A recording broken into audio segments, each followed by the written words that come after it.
What's up, everybody? Welcome to the 3 and Out YouTube page. I'm John Middlekauff, and we are talking football all day, every day. Make sure you subscribe, like the video, share it with your friends. Let's roll, baby. What is going on, everybody? How are we doing today? More stuff flying around. There was an article that came out that centered around Jalen Hurts and Sirianni's relationship. I want to dive into my biggest takeaway from that bad boy, and it starts with respect. Hard Knocks, your boy might be doing a 180. I've talked a lot of crap about the series, but the Giants offseason one, I watched the first episode last night on the Chicago Bears, and maybe I just had to change my mindset when I watched the show. Workouts. I see a lot of teams work out different players, veteran players, and I kind of want to dive in to how that works in terms of a front office and the mindset behind that. And then we'll just fly around to some different stories. Guys playing in the preseason, some guys aren't. Just hit some pretty big names, actually, that are going to end up playing in some of these preseason games, which at least makes you tune in for a couple series. So, yeah, we got a lot flying around. Mailbag, you guys know the drill. At John Middlekauff is the Instagram. Fire in those DMs. We'll have a video out a little later with that. And, we'll just keep podcasts rolling because football, not all the way back, but it's pretty close to back. We're about a month away from week one. So it'll be here before you know it. And obviously before week one, college games. So football's right around the corner, baby. But before we dive in to some NFL talk, I got to tell you about my friends, my partners, and the official ticketing app of this podcast. They go by Game Time. And here's the thing with Game Time. What do you want to do? You want to go to a game? Do you want to go to a football game? You want to go to a basketball game? You want to go to a concert, a comedy show? They got you covered because you want to enjoy yourself. Like I said, a lot of people have hit me up. They've seen different artists and they're like, thanks.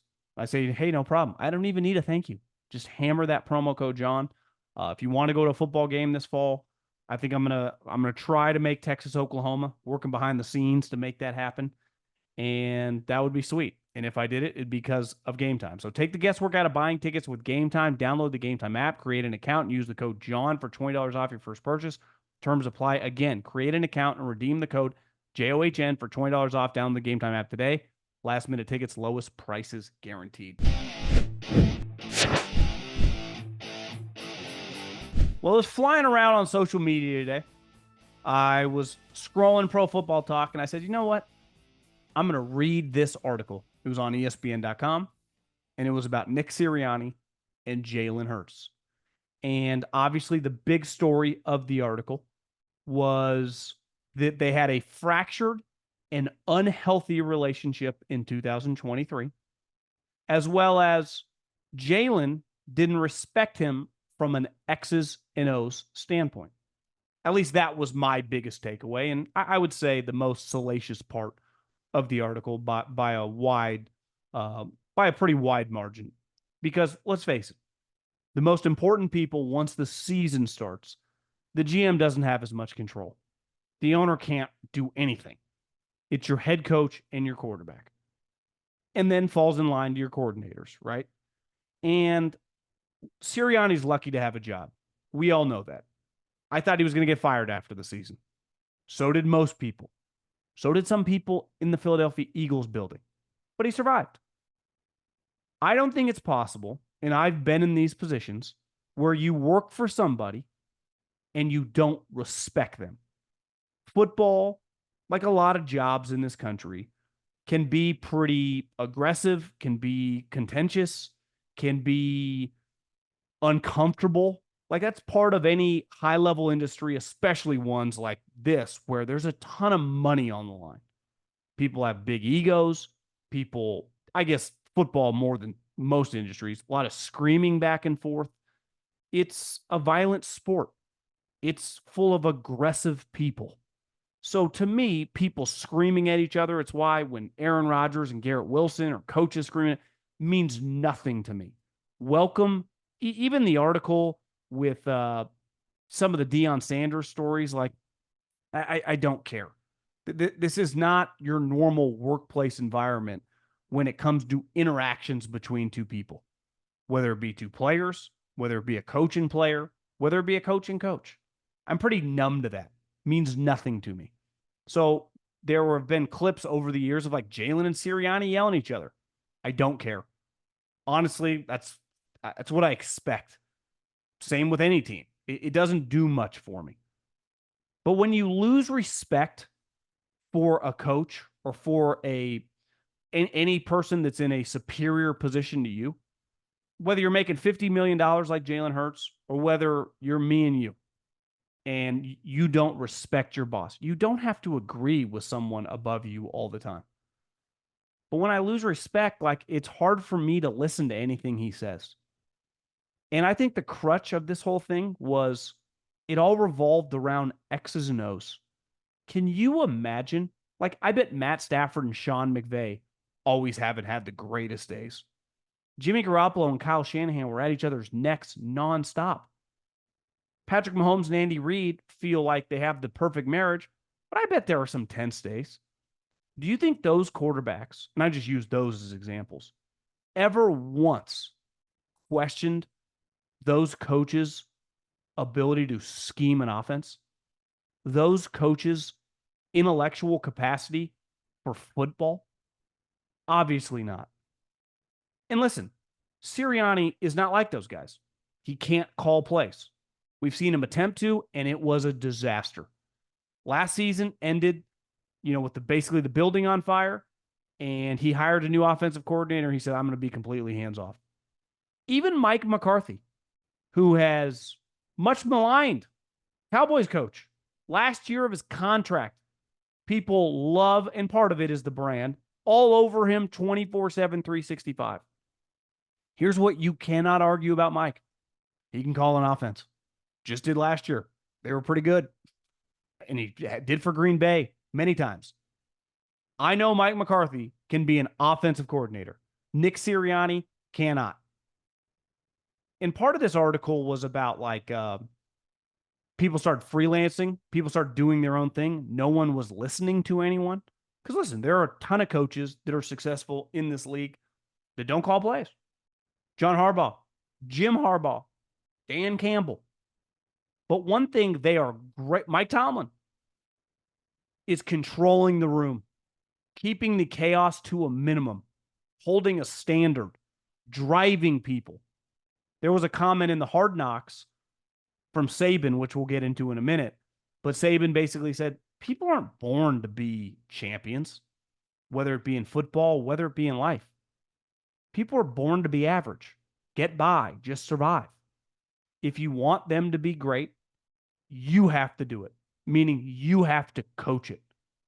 So Sirianni, my question has always been, what does he do? Seriously. He's some great motivator? Well, you wouldn't put him in the Harbaugh, Mike Tomlin, Dan Campbell category. He's definitely not a scheme guy for an off. One thing, and Jim Harbaugh is a former quarterback, but really he's like a hybrid. He feels more like a defensive lineman. Same with Dan Campbell, former tight end, but if you just saw him, you'd be like, yeah, I bet he played D tackle back in his prime. John Harbaugh and Mike Tomlin are defensive guys. But how often do offensive head coaches are not super dialed in on the scheme? Historically. Think about historically. Mike Holmgren, Mike Shanahan, like all the best offensive coaches, even if they take a year off or whatever, can always call the offense. Even this year, Brian Daboll's like, I'm taking it back. I'm calling the offense. Why? He's done it countless times in his past, college and pro. If my offensive head coach isn't some elite leader, which, let's face it, he's not, can't dominate when it comes to schematics, we got problems. So, and I'm not acting like Jalen's perfect. Takes two to tango. They probably are both responsible. That's the way any situation usually goes. But how do you blame him? Like Jalen's had a front row seat of elite schematics at Alabama, where the best of the best were coaching him on the offensive side of the ball. And he knew his head coach, while a defensive guy, is arguably one of the greatest defensive schematic guys in the history of the sport, especially when it comes to the secondary in Nick Saban. And then he played for, a year and a half with Shane Steichen calling the offensive plays. So he knows what an elite play caller looks like. I just think this thing, now I'm still high on the Eagles because I think they have a lot of talent. But one thing they hit on in this article, because everyone's in good spirits right now, clearly the roster is really good. What happens when they hit adversity? And it's the one thing that gives me pause. That will they turn on this guy? I think most guys on the team, like Nick Sirianni, clearly personally. But like when you're in the trenches and you're in the fire and you've lost a couple games, what can he bring to the table? Besides some Rudy Rudiger speech, besides some crazy analogy in front of the team on a Wednesday. I'm talking about a game plan to give you an advantage. That's what the great coaches on Sundays do. Urban Meyer in college was an incredible recruiter and a great motivator. But then he came to Sunday and none of that shit really mattered because Monday through Saturday is a chess game against your opponent. It's a thinking man's sport. Of course, you have to push guys and make sure you're practicing hard. But you win and lose on Sunday by play calls, offensively and defensively. That's why I think it's such a fascinating sport. It's why even beside the head coach, we talk about the coordinators nonstop. God, that was a dumb blitz. Why can't they cover this guy? God, why are they running the ball so much? Because I talked to someone the other day. In baseball, we argue so much, actually Adam, the producer of this podcast, that, everyone's so critical always of baseball managers in the playoffs. I can't believe Aaron Boone or Dave Roberts pulled that guy from the game. You can't. It's not his choice. It's being run by the front office. Yet no one in football, when the Niners screw up or the Chiefs screw up or the Broncos screw up on offense, ever go like, God, the GM, for a fact who called that play and whether it worked or whether it didn't and whether that led to a win or whether that led to a loss. It's a huge part of this podcast. Once the games start, we talk a lot about individual play calls. Obviously, how a team starts, how ready they are for a game. And then, like most games in the NFL, they're relatively close. And a play here or a play there are the difference in the game. And Sirianni has nothing to do with that. Jalen Hurts, think about this. Like Tom Brady is a good example. Him and Bill butted heads for a long time. But one thing that was never argued, he never lost respect for him when it came to X's and O's. That's insane. I mean, that's crazy. It'd be like working for, Warren Buffett and like he does something to piss you off. Like, yeah, I question his ability in the market. That's literally the job of a coach. That's why it always drives me nuts when a head coach gets hired from a coordinator position and then they no longer do that. Robert Saleh is a great example. He was literally hired because of how good the defense was in San Francisco. Then he gets the Jets. He's like, I'm just going to be a CEO. Like, we didn't hire you to be a CEO. I want you to run the defense and do that. You're the head coach. But the reason you're a head coach is because you have an expertise doing one individual thing, and then they stop doing it. I don't know. I just, articles like this don't necessarily make me nervous because I'm not picking the Eagles to win the Super Bowl. And last year was a joke with their coaching staff, and they still won 11 games. Now, obviously, they started well, but I still believe they're going to be good. But this is something that doesn't just go away. Usually when I've been in a position, now I'm never had a guy of Nick Sirianni's like fame that I lost respect for, but when you lose respect for someone above you, you usually don't gain it back. Because deep down, he just doesn't know. This guy's not good enough. This guy can't help me. Why? Because there's a part of you that thinks he's clueless. Think about that. That's usually what it is, at least in my experience. Jalen Hurts, one part of this article, which I actually thought was kind of cool, is he called Wink Martindale after the season before the Tampa Bay playoff game and asked him for advice, essentially. Like, what do you see when you coach against me? Obviously, Wink for 2 years was the Giants defensive coordinator, and they played him in a playoff game. So he had game plan for him countless times. And Wink said, in my 40 years of coaching, I've never had a player reach out. Well, you wouldn't have to reach out if you could lean on your head coach. Brock Purdy, Patrick Mahomes, all these guys, Matt Stafford, wouldn't have to reach out. They would just reach out to their boss, to the guy that they lean on. What do we need to do? And they would have the answers. That's literally their job. Now, I'm not saying it was wrong for Jalen to do that. I think that's gives a lot of insight into him as a guy, as a person driven to be the best he can.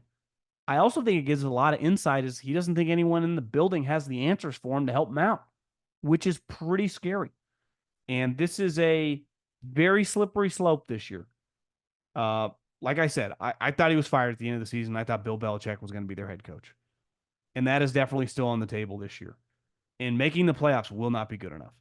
If they're one and done in the playoffs and the same questions kind of come back, what is Sirianni doing?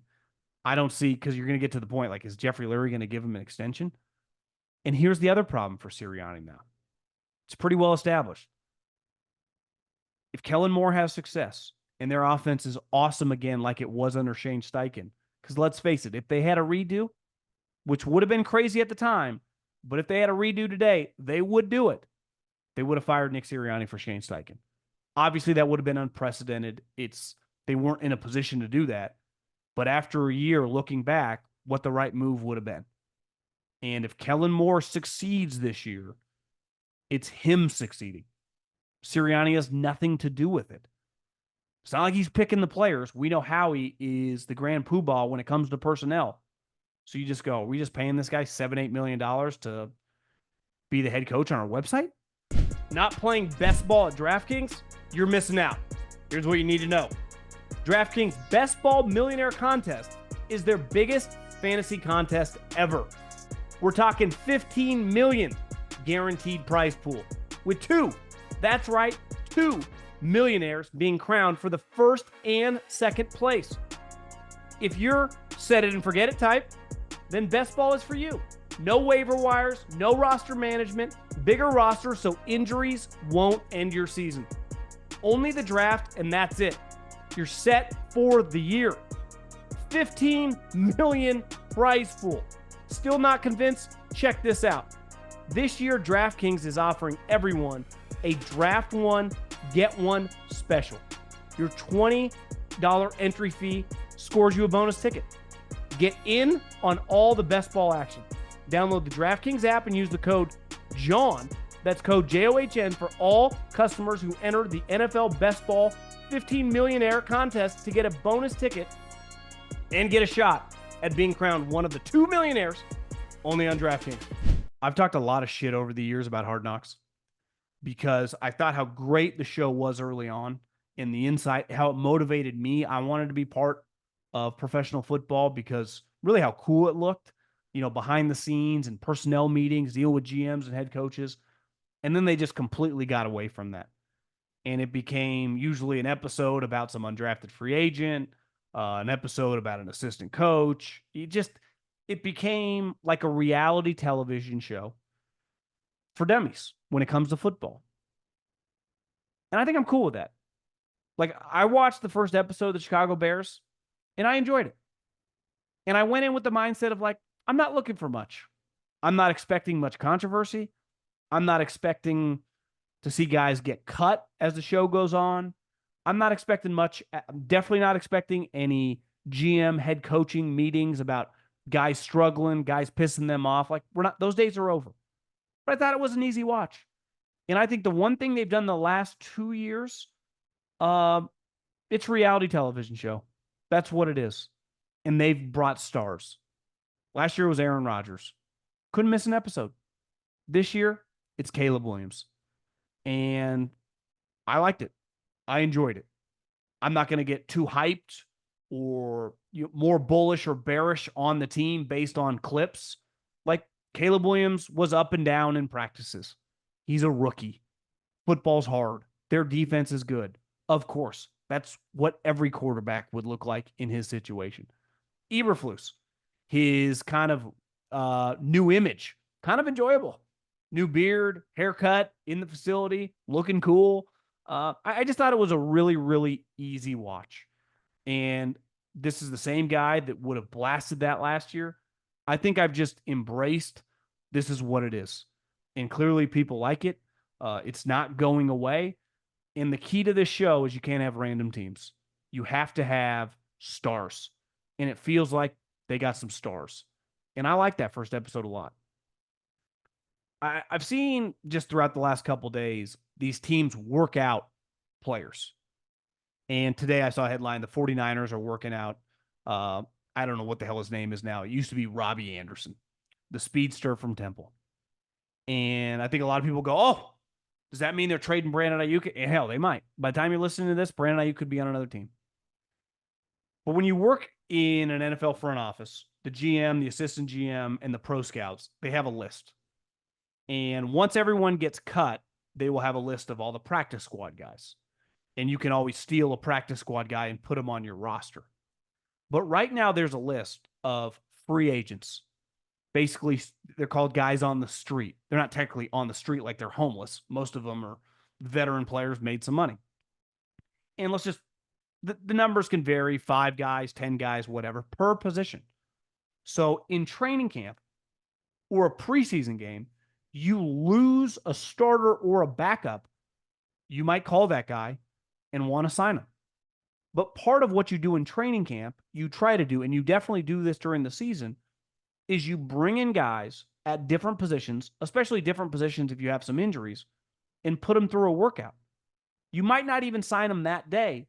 You just want to gauge, this guy is one of our top free agents at the wide receiver position, at the safety position, at the running back position.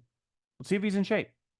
Now, there is a level of guy, a couple years ago, like Odell Beckham on the street. He's probably not working out for you.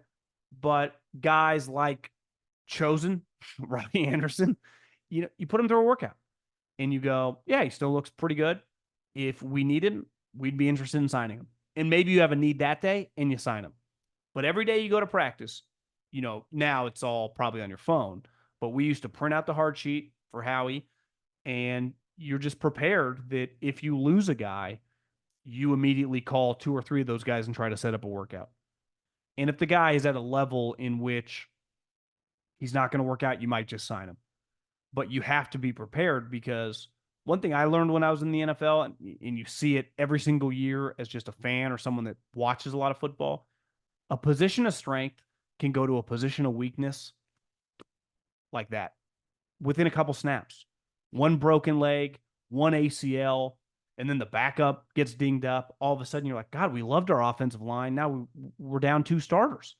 So things can snowball fast. You have to be able to pivot. Now, clearly, within a couple weeks, things dramatically change, the big cut down, and there are a lot of names available. A lot of guys go to practice squad. To take a guy from a practice squad and put him on your active, you have to put him on your active roster if he's not on your team. So once the season starts and the practice squads are created, if I want to steal the number 1 practice squad guy on my board, because I need a guard, and I am the Dallas Cowboys, and the Green Bay Packers have my favorite guard, and he's on the practice squad. For me to sign that guy, I have to put him on my active roster. Now, he can do 2 things. Green Bay can basically go, we don't have a spot right now on the active roster, but we drafted you in the 6th round. We like you. We will bump your salary up. You can make their salary a regular season salary. And the first time we have an injury, you'll come right up. And he can choose to say. They also could just, if they have an opening, or, put a guy on IR and elevate him as well. But a lot of guys change from practice squads to regular rosters because you get a huge pay raise. There's a big difference between making whatever they make. I think I looked last year, it was like 150 grand or something. And the league minimum for a rookie is, I think, like 850 or not 820 grand. So you're looking at 4xing your money. And obviously you got to divide that by 17, but still it's a big jump. And that's kind of what is about to happen when the big cut downs happen. And you also see players, random guys, get cut throughout the weeks now. And typically that is you brought in some undrafted free agents and you can tell pretty quickly that he's not good enough. And so you just cut him. And you're also doing him a favor because you allow him maybe to get on with another team. There's a lot of time left. Maybe he gets to play in some preseason games. Because once the season starts, if you're a practice squad guy, your resume is stopped. Because the only way I can evaluate you, now I can do it off college, right? Whatever my grade was for you in college, like why Jerry Jones traded for Trey Lance. It wasn't the regular season action that he played because he wasn't very good. It was based on that they had a really high grade on him. And they go, hey, we had a top 10 grade on this guy and we get him for a fourth rounder. That seems like a good deal. It was very transactional that way. But when you evaluate the practice squad guys, all you have to go off is the preseason film. And now with technology, if it's John Middlekauff, the starting linebacker for the Houston Texans, number 56, I type in all of his plays and I watch them. And if it gets to the offseason and he gets cut and he hasn't played a regular season game, that's the only thing I have to go off of. So that's what all these teams are going to be doing, is basically evaluating every player once the preseason starts that is a potential cut. So basically every guy that's drafted from the 4th through the 7th round, any undrafted free agent that got a signing bonus, and then any kind of veteran player who is on the bubble to make the team. So when the cuts happen, if you go, God, we really like this guy in the preseason and he got cut and we need that position, we can acquire him. So that it's a very, very busy time watching preseason film for the scouting community these next 3 weeks. It's actually gotten a lot easier with less preseason games. And that last week of preseason, you get a couple days in the last week of August, which when I was there, you didn't have as much time because you had 4 preseason games. And then after that 4th preseason game that I think everyone played on Thursday, the cuts happen within the next couple days and it's kind of a free-for-all. So you are watching a ton of guys. Now, technology has made it easier with the ability to kind of, just pick targets or pick, times a corner was thrown at or pick tackles or whatever. But still, I mean, you got to do a lot of work. And this is when you find some diamonds. Maybe a guy gets cut, you get in the, that was drafted in the 5th round and they wanted to put in the practice squad. And you go, I think this guy could be a backup for us right now. And it happens all the time. And then we look back on 6 years, you're like, God, so-and-so cut them. It happens. I remember at the Super Bowl, I was hanging out with a buddy from the Chiefs, and we were talking about Charvarius Ward. He's like, yeah, the way we got him was his rookie season. We traded the Cowboys for him. And then obviously he went on to be a several-year starter for the Chiefs, and he got paid a lot of money by the 49ers. And again, it's not even it could happen to any team. A lot of teams cut guys that go on to have careers other places. It's not like Jerry Jones' fault, but it just happens. You never know. I need to tell you about my friends at Mando. This Mando deodorant, the Mount Fuji, I've been using it every day for the last month. I go to the gym in the morning. I'm a sweater. No one wants to smell the rest of the day. Bad body odor, biggest turnoff in America. Well, here's the key. Put a little of this on, you're taken care of. Here's my favorite, though. This invisible cream deodorant I use for my balls. You just put a little pea-size amount on your finger. Boom. I play a lot of golf. Summer in Arizona. It's like 120 degrees. You're sweating. No one wants to stink, especially down there. Boom. They also have these deodorant wipes. You can put them anywhere. Under armpits, down low, on your arms. You want to be smelling good. They will take care of you. Mando Starter Pack is perfect for new customers. It comes with a solid stick of deodorant, cream tube deodorant, and 2 free products of your choice, like mini body wash. I got one in the shower, deodorant wipes, and free shipping. Luckily, I have a discount code to help you get hooked on my favorite smelling whole body deodorant on the market. New customers get $5 off a starter pack with our exclusive code. That equates to over 40% off a starter pack. Use code JOHN, JOHN, at shopmando.com.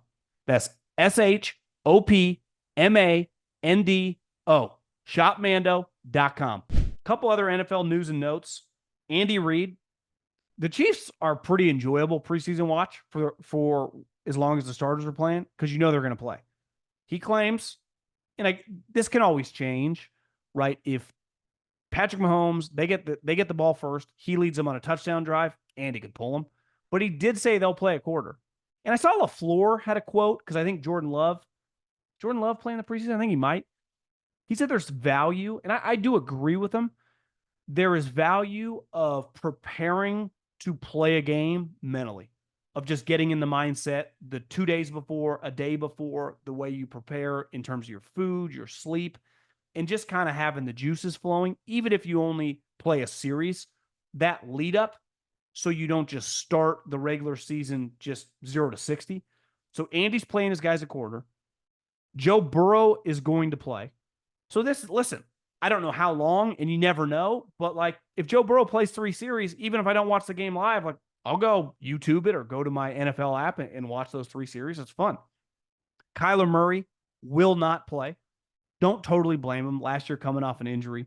Justin Fields, because Russell and the calf is kind of being weird, is going to start the game for the Steelers. And one story, it's really crazy that the Patriots during the dynasty, and this happens during any dynasty, the Warriors had the same thing with Curry, Clay, and once Durant came. When you are a great team, you can get guys to take a little less to try to win. When you suck, you have to overpay, and even then, guys aren't that interested. The Patriots, Schefter tweeted out that they pulled out. I got news for you. Brandon Aiyuk didn't want to play there and wasn't going to accept their contract.